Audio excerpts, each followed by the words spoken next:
Baik, Assalamualaikum warahmatullahi wabarakatuh. Di sini saya Putri Puji Rahayu dengan NIM H1A12005. Di sini saya akan menjelaskan materi mengenai APBD Provinsi Jambi.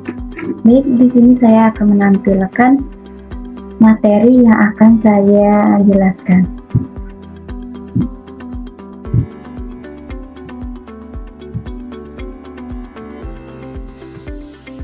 Nah, di sini saya kelompok 4 yang beranggotakan saya sendiri, Putri Puji Rahayu, Heru Prayuda Suryadi, Ali Mahmudi, Alia Dina Roga, Ayu Desya Putri, Angia Sapriana, dan EN.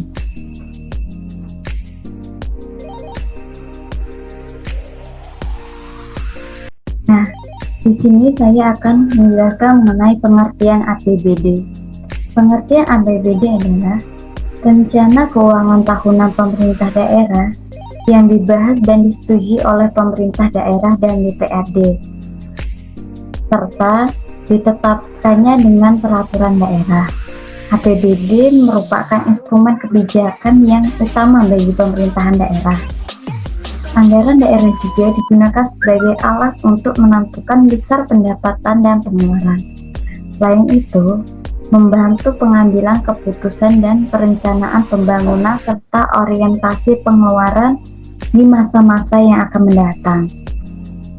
Dan selanjutnya yaitu unsur APBD. Nah, di sini terdapat beberapa unsur APBD, yaitu yang pertama, rencana kegiatan suatu daerah beserta uraian secara rinci. Yang kedua, adanya sumber penerimaan yang merupakan target minimal untuk menutupi biaya terkait aktivitas tersebut. Yang ketiga, adanya biaya yang merupakan batas maksimal pengeluaran yang akan dilaksanakan. Yang keempat, jenis kegiatan dan proyek yang dituangkan dalam bentuk angka. Yang kelima, adanya periode anggaran yang biasanya 1 tahun. Yang selanjutnya adalah jenis APBD. Pendapatan jenis APBD yang pertama pendapatan asli daerah. Nah, pendapatan asli daerah adalah bagian dari pendapatan daerah yang bersumber dari potensi daerah itu sendiri, yang dipungut berdasarkan peraturan daerah tersebut sesuai dengan peraturan perundang-undangan yang berlaku. Adapun kewenangan daerah dalam peraturan perundang-undangan PAD dimaksud agar daerah dapat menandai pelaksanaan otonomi daerah yang bersumber dari potensi daerahnya sendiri. PAD terdiri dari pajak daerah, restribusi daerah, hasil pengelolaan kekayaan daerah, jasa giro, pendapatan bunga, pendapatan dari fasilitas sosial dan fasilitas umum, pendapatan denda, restribusi dan pajak, penerimaan atas tuntutan ganti rugi daerah, bagian laba dan penyertaan modal pada perusahaan milik swasta, lain-lain PAD yang sah yang meliputi hasil penjualan kekayaan daerah yang tidak dipisahkan.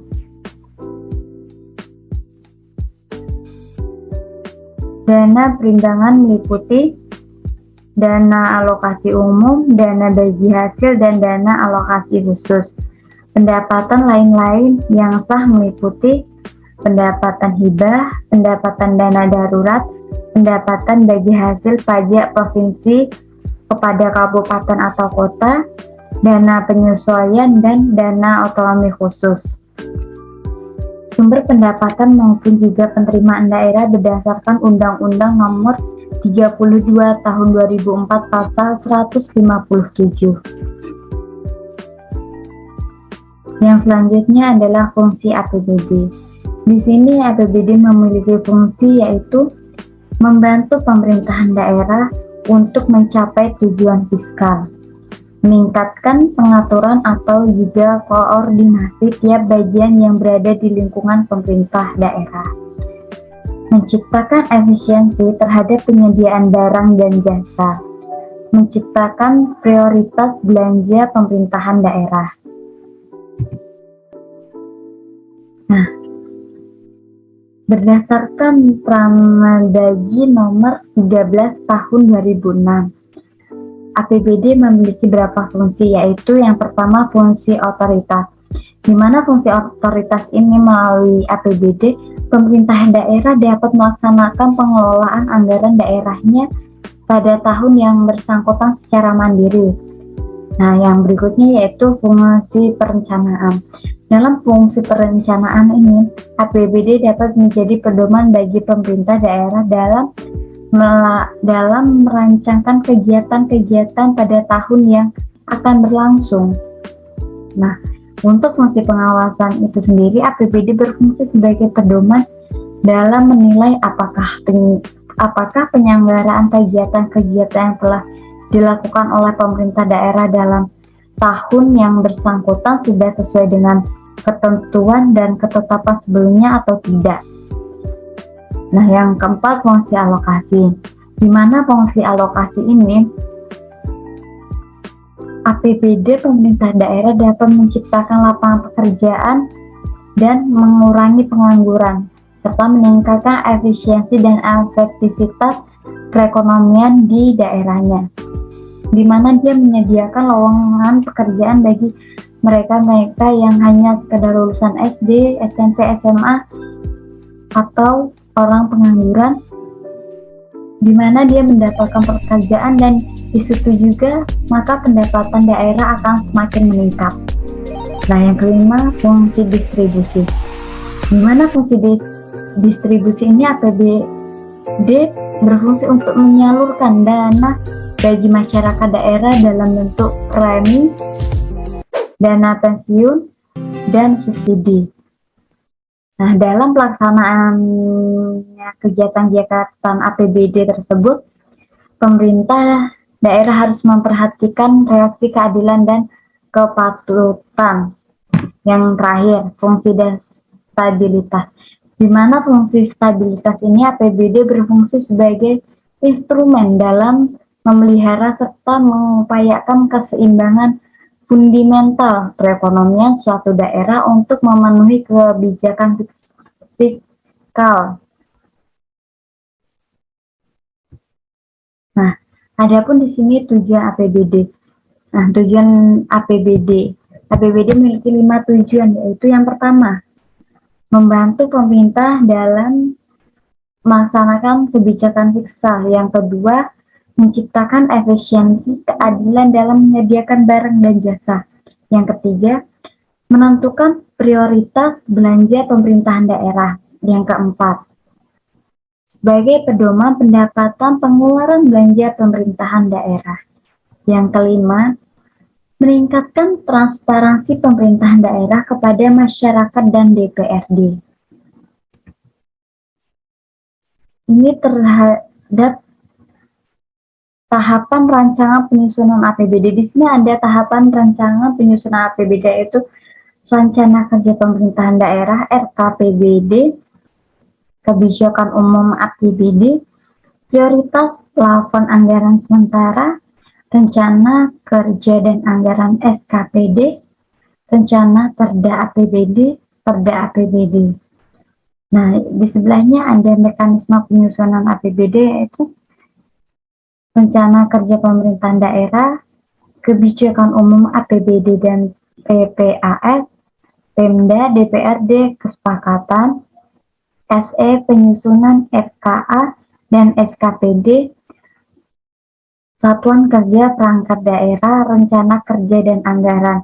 Di sini partisipasi kerja yang akan dicapai dan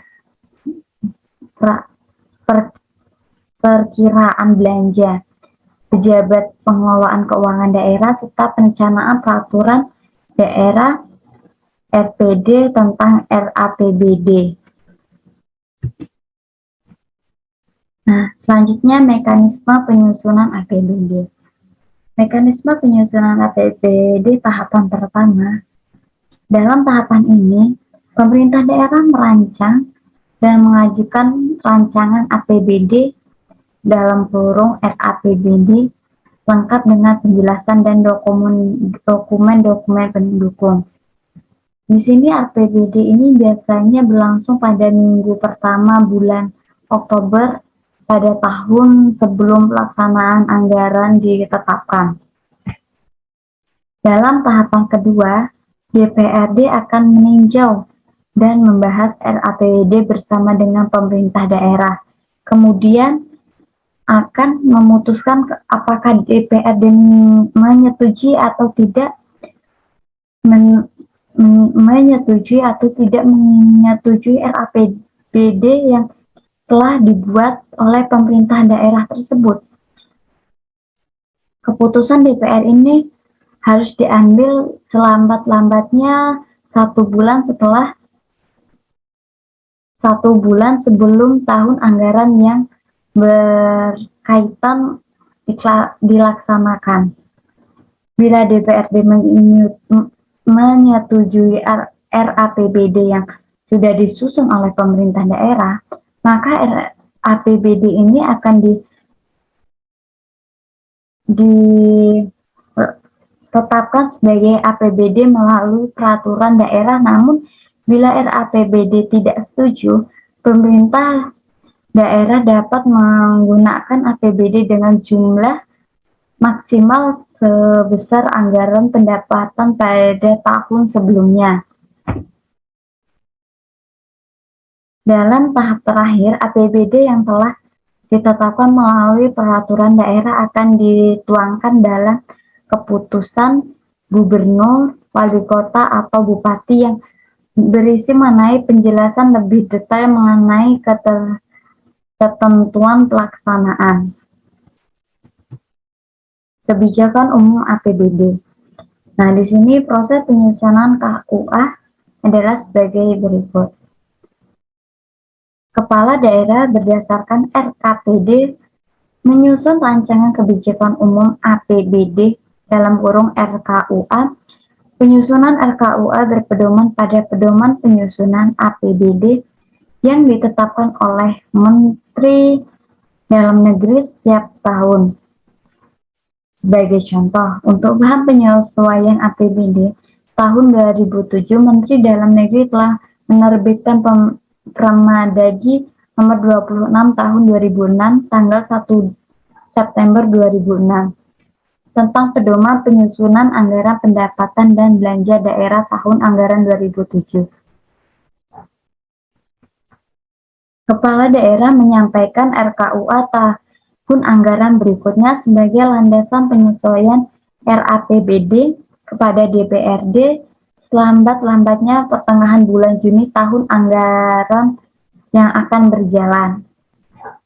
Yang terakhir, RKUA yang telah dibahas kepada daerah bersama DPRD dalam pembicaraan pendahuluan RAPBD selanjutnya disampaikan menjadi kebijakan umum APBD dan kurung KUA. Pedoman penyusunan anggaran seperti tercantum dalam Permendagri nomor 26. Yang selanjutnya itu adanya penetapan APBD, penyampaian dan pembahasan Raperda tentang APBD, evaluasi Raperda tentang APBD dan rancangan peraturan kepala daerah tentang penjabaran APBD, penetapan Perda tentang APBD dan peraturan kepala daerah tentang penjabaran APBD.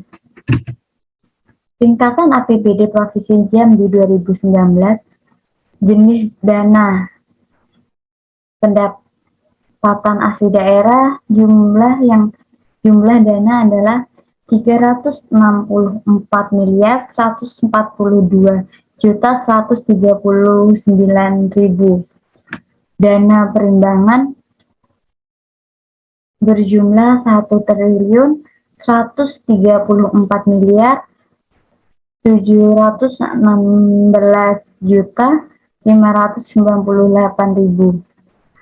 Jenis data rasio kemandiriannya yaitu 32,091%, yaitu termasuk dalam instruktif.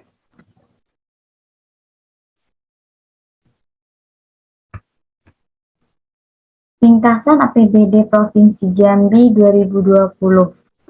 Jenis dana pendapatan asli daerah atau PAD-nya jumlahnya 1.1.140.286.294 rupiah. Dana perimbangannya 2.857.805.177.329 rupiah. Jenis dana rasio kemandiriannya yaitu 52,496%, yaitu termasuk dalam golongan partisipatif. Yang terakhir yaitu kesimpulan. Di sini APBD adalah rencana keuangan tahunan pemerintah daerah yang dibahas dan disetujui oleh pemerintahan daerah dan DPRD serta ditetapkan dengan peraturan daerah. Berdasarkan hasil data dan pembahasan, maka dapat disimpulkan bahwa secara parsial pertumbuhan ekonomi tidak mempunyai pengaruh yang signifikan terhadap pengelolaan anggaran belanja modal. Secara parsial, pendapatan asli daerah (PAD) tidak mempunyai pengaruh yang signifikan terhadap pengelolaan anggaran belanja modal.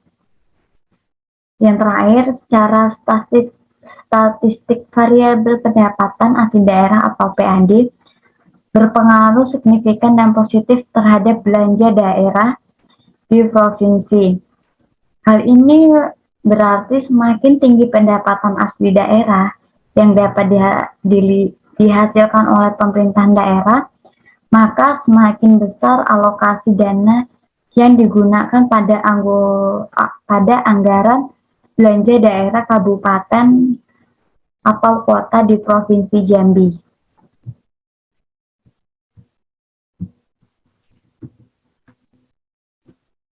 Baik, inilah presentasi yang dapat saya lakukan. Saya akhiri. Wassalamualaikum warahmatullahi wabarakatuh.